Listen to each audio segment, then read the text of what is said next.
I was in the 8th grade when my class took a field trip to City Hall. And I thought, this is a very challenging career, this is a very noble career, and that's when I really decided I want to be one of those guys.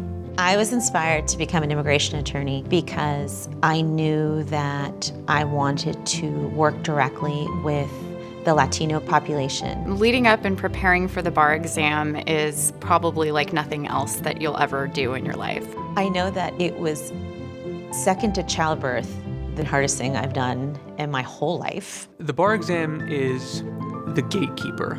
So it's always sort of looming over you in law school because it's the last and final step. Every consumer of legal services deserves a competent attorney, and lawyers need uniformity in how that standard is applied. I think the older attorneys have this sense that we did it, so they should have to do it too.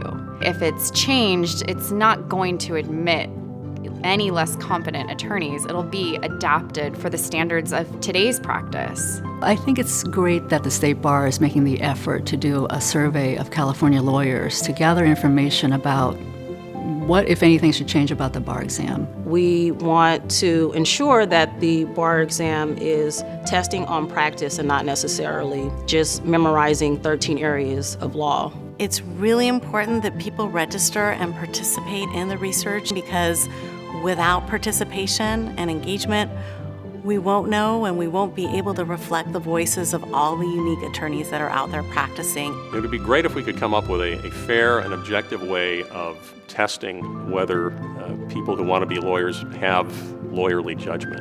If I were to redesign the bar, there are two things I would do. The first is I would focus on practical skills. And the second is I would create an adaptive test that changes with the test taker. I believe that bar exams simply test your ability to learn and regurgitate things that you've learned in law school. I think I would focus on client relations and how to zealously defend a client.